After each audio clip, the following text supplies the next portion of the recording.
Haleluya, puji Tuhan. Kita kembali berjumpa lagi di dalam acara Renungan Firman Tuhan. Sebelum kita mendengarkan renungan firman Tuhan, kita berdoa. Bapa kami di dalam surga, kami datang kepadamu Tuhan, pada kesempatan yang indah ini Tuhan. Dimanapun umat-umatmu berada, anak-anak Tuhan berada di rumah masing-masing, kiranya Tuhan lewat acara ini, renungan firman Tuhan, Tuhan lawat mereka dengan kekuatan kuasa Roh Kudus-Mu. Tuhan urapi hamba-Mu, urapi alat-alat yang kami pakai Tuhan, sehingga kami boleh menikmati hasil yang baik. Nama Tuhan dipuji, nama Tuhan dipermuliakan. Di dalam nama berkat Tuhan Yesus Kristus, kami berdoa dan mengucap syukur.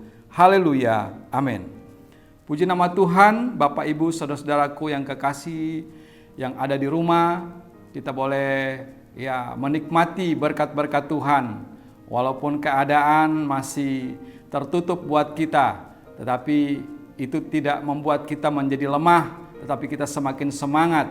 Memang ada ukuran-ukuran yang dipakai hari-hari ini, ukuran-ukuran yang kita lihat di televisi, dikatakan bahwa kita harus cuci tangan, kita harus jaga jarak, kita harus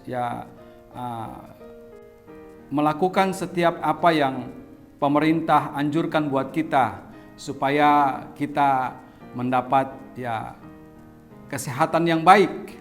Tapi ukuran-ukuran ini patut kita pertahankan dalam hidup kita. Terutama ukuran yang saat ini kita pakai untuk kita melihat di mana Yesus dapat membuat mujizat-mujizat yang luar biasa di dalam setiap pelayanan.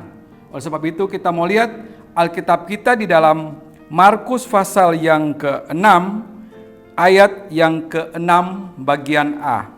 Ia merasa heran atas ketidakpercayaan mereka.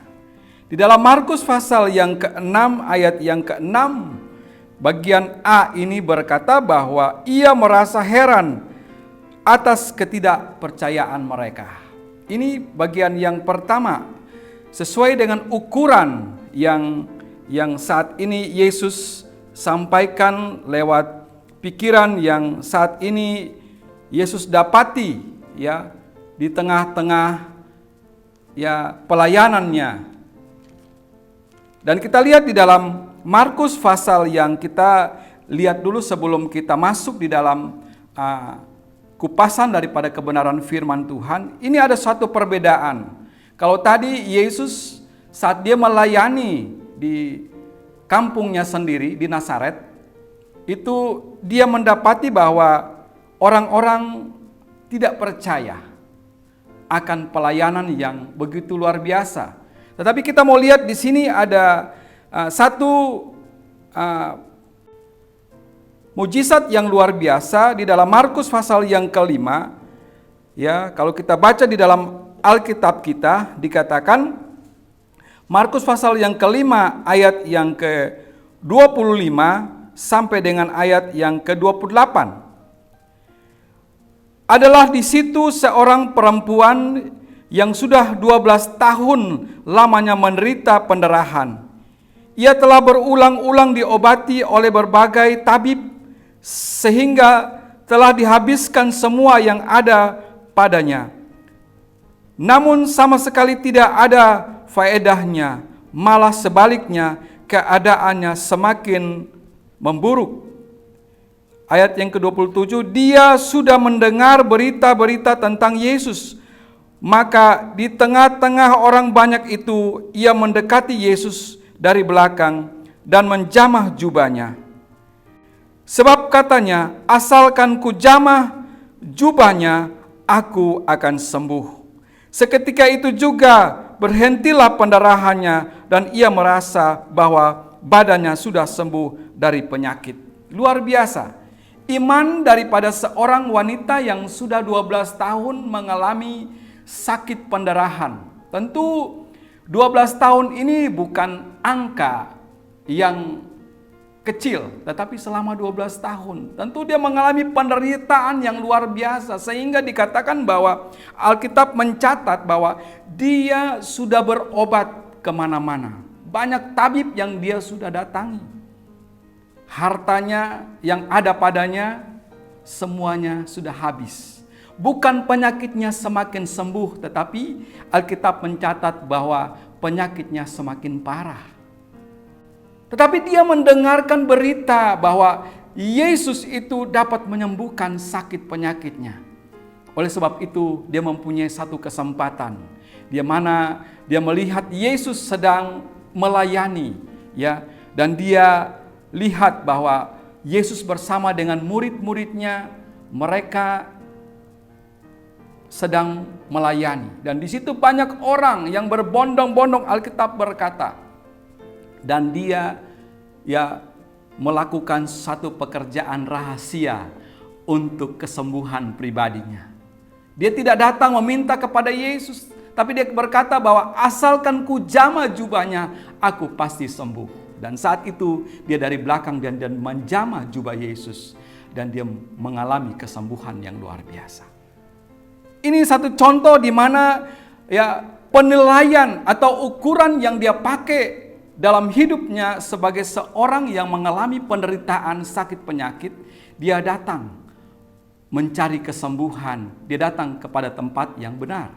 Tapi kalau kita lihat di dalam pasal yang ke-6 ini, di sini ayat yang pertama berkata, kemudian Yesus berangkat dari situ dan tiba di tempat asalnya, sedang murid-muridnya mengikuti dia. Pada hari Sabat ia mulai mengajar di rumah ibadat, dan jemaat yang besar takjub ketika mendengar dia, dan mereka berkata, dari mana diperolehnya semuanya itu? Hikmat apa pulakah yang diberikan kepadanya? Dan mujizat-mujizat yang demikian bagaimanakah dapat diadakan oleh tangannya? Bukankah ia ini tukang kayu, anak Maria, saudara Yakobus, Yoses, Yudas, dan Simon? Dan bukankah saudara-saudaranya yang perempuan ada bersama kita? Lalu mereka kecewa dan menolak dia. Kita lihat ada perbedaan di sini. Seorang wanita yang sudah 12 tahun mengalami sakit penyakit. Dia mencari kesembuhan dan ternyata hanya ada di dalam Yesus. Bertolak belakang dengan saat Yesus kembali ke Nazaret, ke tempat kelahirannya. Di sana dia berkhotbah atau dia membawa pelajaran yang datang daripada Tuhan sendiri, yang dikatakan bahwa pada hari Sabat ia mulai mengajar di rumah ibadat. Di pasal yang ke-6 ayat yang kedua. Yesus mengajar di dalam rumah ibadat. Dengan orang takjub bersama dengan murid-muridnya. Tetapi saat mereka mulai mengukur dia, menilai dia sebagai seorang manusia biasa, dan mereka menolak dia dan mereka menjadi kecewa. Banyak hal yang sudah mereka lihat, banyak hal yang mereka sudah lihat. Tetapi saat pikiran ada di dalam kehidupan daripada umat Tuhan, di mana saat mengalami pemikiran dunia, hikmat dunia, dan menilai Yesus, dan mereka mulai mundur sehingga mereka mulai menolak dia. Hari-hari ini pun banyak persoalan yang sedang dihadapi oleh anak-anak Tuhan. Apakah kita mau menilai Tuhan dengan akal pikiran dunia kita, sehingga kita katakan saya kecewa dengan Yesus, seperti di tanah Nazaret ini? Bagaimana dengan keadaan kita hari-hari ini? Apakah kita masih percaya sungguh-sungguh kepada Yesus sehingga mujizat Tuhan itu terjadi dalam hidup kita? Dan di ayat yang ke-34 di pasal yang ke-5 berkata, maka katanya kepada perempuan itu, hai anakku, imanmu telah menyelamatkan engkau, pergilah dengan selamat dan sembuhlah dari penyakitmu. Tuhan saat merasakan bahwa ada kekuatan yang keluar dari dalam tubuhnya. Dan dia mencari tahu siapa yang memanfaatkan dia. Dan saat dia melihat, ternyata wanita yang mengalami pendarahan ini. Dan dia bertemu dengan wanita ini dan dia katakan kepada wanita ini, dikatakan, maka katanya kepada perempuan itu, hai anakku, imanmu telah menyelamatkan engkau. Imanmu telah menyelamatkan engkau. Sekarang kita butuh bahwa harusnya kita memiliki iman yang dapat menyelamatkan kita. Kesembuhan itu nomor sekian. Tapi pada kesempatan ini kita mau renungkan firman Tuhan. Bagaimana kita menilai seseorang. Kita mengukur seseorang. Ya. Saat kita mengukur, kita menilai, ya, asal usulnya, bebet bobotnya, kita mulai percaya atau kita tidak percaya. Tetapi Yesus berkata di dalam Markus pasal yang ke-6 ini, ayat yang ke-6 bagian A diberkata, ia merasa heran atas ketidakpercayaan mereka. Yesus pun heran atas ketidakpercayaan daripada orang-orang yang ada di kampungnya. Sehingga dia katakan, ya, ayat yang ketiga dikatakan, bukankah ia ini tukang kayu, anak Maria, saudara-saudara Yakub, Yakobus, Yoses, Yudas, Simon. Dan bukankah saudara-saudaranya perempuan yang ada bersama kita, lalu mereka kecewa dan menolak dia.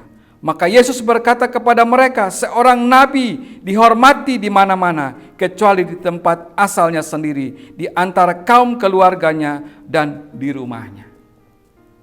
Mereka tahu sejarah Yesus saat dia mulai dari lahir sampai besar. Tetapi mereka menilai hanya manusianya. Tapi keilahiannya mereka tidak lihat di sana. Sekarang kita mau mengikut Yesus. Apakah kita mau melihat banyak orang yang sekarang sedang mengukur kepercayaan Kristiani. Kepercayaan kepada Yesus itu hanya manusia biasa. Tetapi kita anak-anak Tuhan, kita katakan bahwa Yesus adalah Allah kita. Dia adalah Raja di atas segala raja. Jadi Bapak, Ibu, Saudara yang kekasih di dalam Tuhan, kita mau percaya, kita tidak ragu lagi akan kekuatan, kedahsyatan Yesus itu buat kita. Sebab dia memberitakan dari kota ke kota, desa ke desa, dia masuk, dia memberitakan kerajaan sorga. Saat ini kita pun lewat acara ini, kita pun mendapat berita tentang berita kerajaan sorga itu. Untuk keselamatan kita, bukan hanya tubuh jasmani kita saja, tetapi jiwa dan roh kita, kehidupan kekekalan itu yang kita terima di dalam kepercayaan kita kepada Yesus. Puji Tuhan. Mari kita semangat, selalu kita semangat untuk tetap percaya kepada Yesus. Apapun yang terjadi dalam hidup kita, kita tetap percaya. Sekali Yesus, tetap Yesus. Amin. Bapak, Ibu, Saudara-saudara yang kekasih, kiranya berita kebenaran firman Tuhan pada kesempatan ini kita renungkan. Semangat, mari kita berdoa. Bapa kami di dalam surga, kami percaya firman-Mu ya dan amin. Biarlah kuasa Tuhan, kuasa kekekalan itu nyata di dalam kehidupan kami. Hamba berdoa buat umat-umat Tuhan yang ada di rumah saat ini. Engkau datang lawat mereka. Engkau berikan kekuatan kepada mereka. Engkau menolong mereka apabila mereka mengalami sakit penyakit. Di dalam nama Yesus percaya menjadi sembuh. Di dalam nama Yesus. Yang lemah diberikan kekuatan. Di dalam nama Yesus, saat ini umat-umat Tuhan, terimalah berkat yang datang daripada Allah Bapa, kasih sayang daripada anaknya Yesus Kristus, dan penghiburan daripada Allah Roh Kudus menyertai kita sampai Maranatha.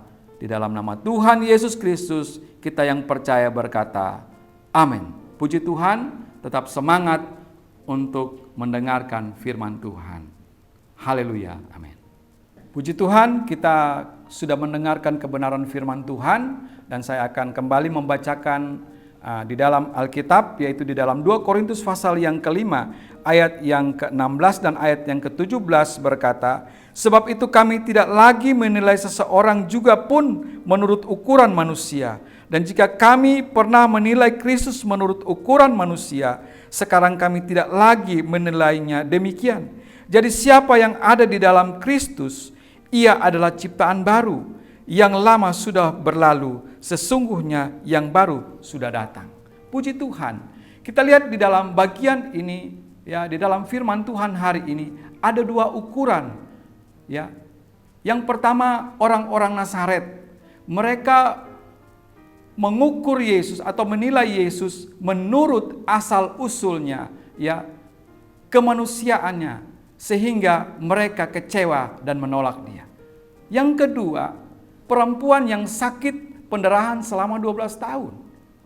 Dia menilai Yesus dari iman keilahiannya, sehingga dia memperoleh kesembuhan dan keselamatan. Jadi, manakah yang ada pada kita? Mari kita mau menilai Yesus sesuai dengan kebenaran firman Tuhan yang diambil oleh wanita yang mengalami pendarahan ini, sehingga dia mendapat kesembuhan dan keselamatan yang datang daripada Tuhan. Puji Tuhan, mari kita semangat. Tuhan Yesus memberkati. Amin.